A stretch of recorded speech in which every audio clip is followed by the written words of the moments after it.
안녕하세요. 반갑습니다. 한상우 정원철의 한정판입니다. 반갑습니다. 저희 한정판에서는 무엇을 제공하고 있죠? 주식의 전반적인 얘기들을 이제 제공해드리고 있는데, 네, 그거를 쉽게 풀어서 말씀드리고 있죠. 네, 그리고 실제 이제 도움이 되는 내용들 위주로 이제 해드리고 있기 때문에 시간 투자 대비 훨씬 더 많은 것들을 가져가실 수 있다라는 말씀드리도록 합니다. 그렇기 때문에 구독과 좋아요 꼭 한번 부탁드리고요. 바로 시작을 해보도록 하겠습니다.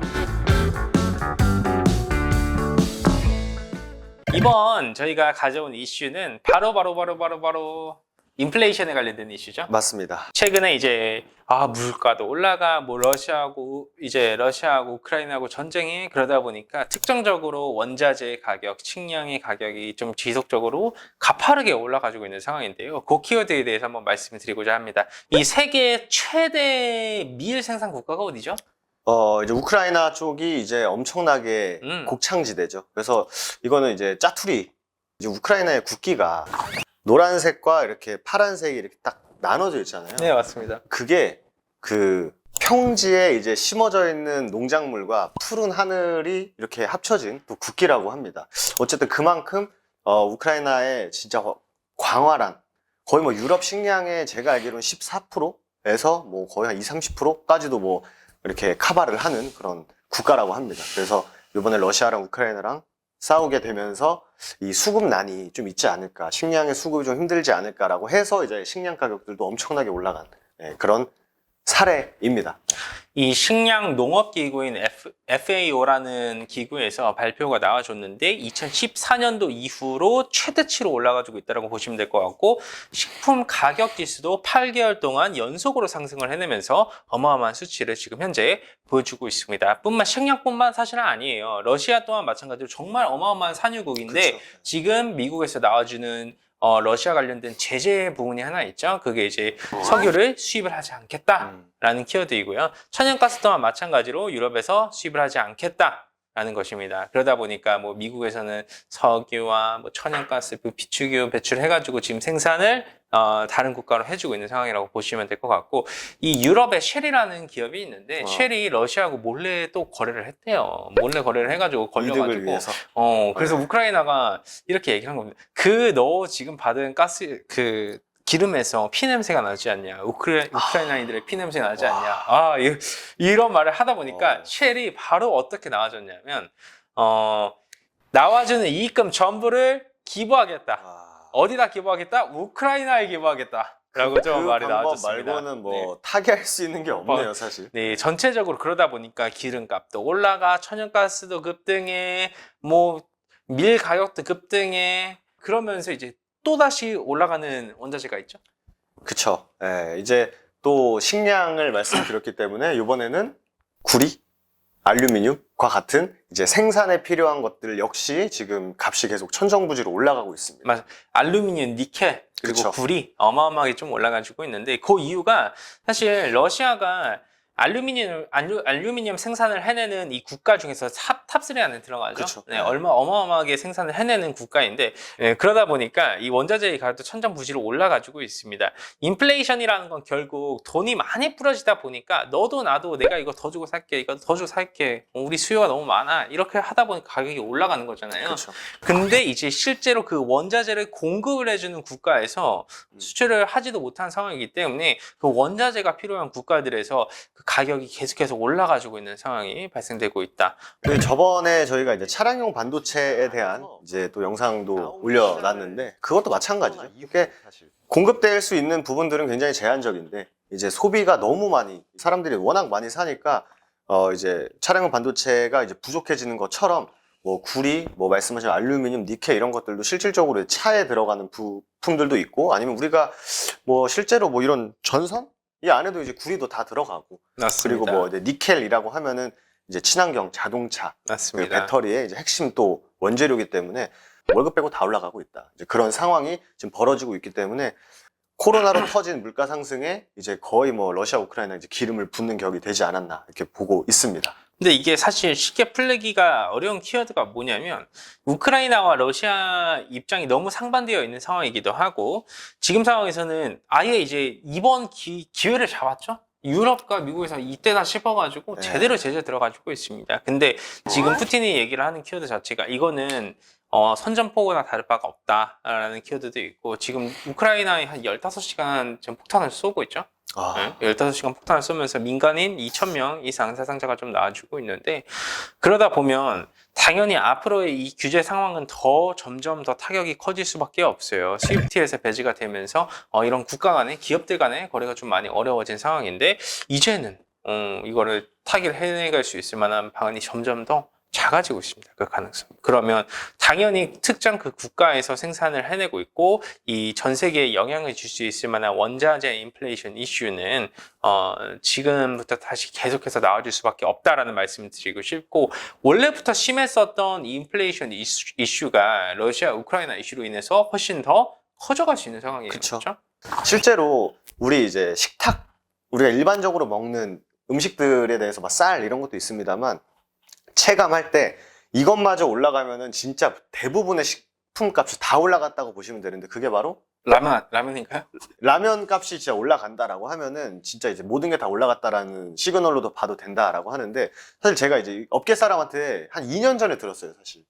라면 값이 올라갈 수도 있겠다. CJ 다니는 친구인데 라면 값이 올라간대요. 그래서 저는 이제 그때 당시에는 야, 라면을 올리는 기업은 그건 진짜 나중에 손가락질 받는 욕 먹는다 하는데 지금 뭐 라면 값이 다 올라가고 있죠. 지금 현 상황 자체가 주식시장에서뿐만 아니라 원자재 관련된 기업들이 부각을 받아줄 수밖에 없는 상황이 연출되고 있습니다. 물론 러시아 우크라이나발 이슈로 인해 가지고 에너지 대란 그렇기 때문에 에너지를 어떻게 해소를 해야 되겠다. 그렇기 때문에 저희가 원전 관련주에 대해서도 영상을 좀 올려드렸었는데 원전뿐만 아니라 이제는 원자재 쪽에도 집중해야 되지 않을까. 그렇죠. 이 인플레이션을 지금 잡는다라는 것은 현재의 기준으로 봤었을 때 현실적으로 불가능합니다.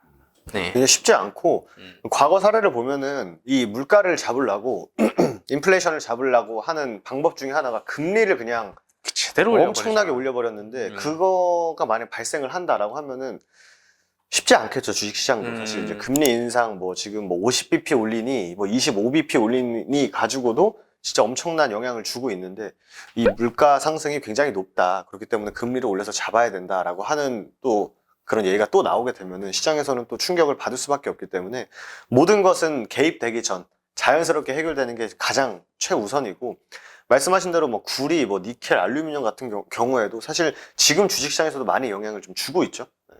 그래서 뭐 구리뿐만 아니라 뭐 여러분들이 알고 계실 법한 그런 원재료 같은 것들 뭐 내가 이거 만드는데 뭐 플라스틱이 들어가 하면 플라스틱 값도 지금 다 올라가고 있고 맞습니다.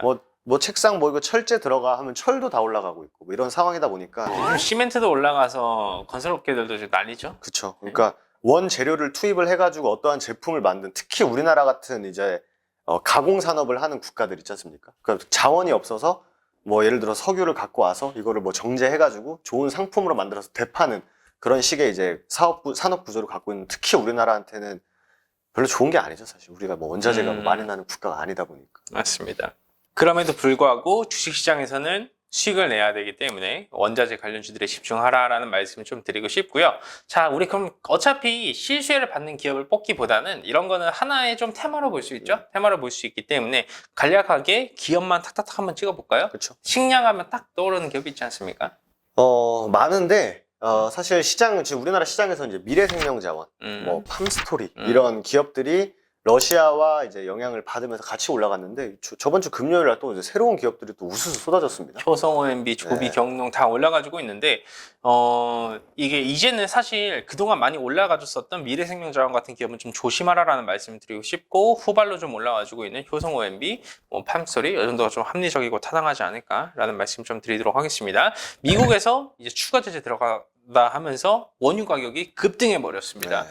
주말간 엄청 급등했는데 원유 관련주도 뭐 한국석유부터 시작을 해서 상당히 많죠. 그렇죠. 네, 중앙에너비스 등등 상당히 많은데 이 유가 관련주들은 그동안 많이 올라가졌습니다. 그래서 이제는 선발 테마는 고점을 다 찍어줬다라고 보시는 게 맞다라는 말씀 좀 드리고 싶고 이제 각광받고 있는 게 바로 개별 원자재 쪽이죠. 그쵸. 이게 알루미늄, 니켈, 뭐 망간, 구리 이렇게 있는데 알루미늄 관련주도 어떤 관련주가 있을까요? 알루미늄 관련주 하면은 진짜 그냥 대놓고 알루미늄이라고 써 있는 기업들이 있습니다. 네. 아니 뭐 종목 검색하면 사마 알미늄 이렇게 대놓고 그냥 알루미늄 관련주들은 알루미늄으로 써 있는 것 같고, 아니면 PJ 메탈도 그렇죠. 사실 뭐 알루미늄 관련주로 지금 움직이고 있는 것 같아요. 그래서 알루미늄에는 뭐 사마 알미늄, 뭐 조아 알미늄 뭐 이런 것도 있는데, 사마 알미늄이 가장 센 PJ 메탈과 함께 그렇게 움직이고 있는 것 같고. 구리하면 역시 뭐 대창이지 않겠습니까? 구리하면 대창이라는 기업이 있는데, 대창과 하나는 또 이구산업. 이구산업이었죠. 네, 정확하게 맞습니다. 이구산업과 대창 두 종목 정도만 보시면 좀 권장 말씀드리고 싶고요. 사실 니켈 관련주들은 시장에서 그렇게 가시적으로 좀 부각을 받지 네. 못하고 있어요. 그렇죠? 그 사실 네. 뭐 니켈도 진짜 중요한 그 원자재가 맞아요. 그죠? 네네. 네, 원자재가 맞는데 시장에서는 그냥 지금 당장 우리가 더 잘 알고 있는, 사실 지나가는 사람들한테 뭐 니켈 아십니까? 하면은 니켈 아세요? 구리랑 니켈 중에 뭐 아세요? 하면은 누구나 다 99명, 100명한테 물어보면 99명은 당연히 구리는 아는데 니켈은 진짜 한두 명이거든요. 그러니까 우리가 그나마 주식을 하고 뭐 관심이 있으니까 이제 이 분야에서 아는 거지. 니켈도 우리가 이제 전기차를 타지 않습니까? 그럼 거기에 이제 2차 전지, 배터리가 들어가잖아요. 거기에 이제 출력을 담당하는 게 바로 이 니켈입니다. 그래서 니켈이 이 배터리에 얼마나 들어가 있는지에 따라서 이제 이 전기차가 한번 충전할 때 얼마나 더 많이 갈 수 있냐를 말할 수 있는 그런 원재료이기 때문에 굉장히 중요하다 보시면 될 것 같습니다. 자, 좋습니다. 저희가 뭐 깔끔하게 관련주까지 간단하게 좀 정리를 해드렸는데, 공부 삼아서 공부해보시면 도움 많이 되실 거고요. 다음 영상에서는 저희가 좀 실전 투자편이었었죠? 네, 맞아요. 네, 실전 투자편에 대해서 영상을 찍었는데 그 부분에 대한 조금 심화 과정으로 인사드릴 수 있도록 하겠습니다. 한상욱, 정원철의 한장판이었습니다. 감사합니다. 감사합니다.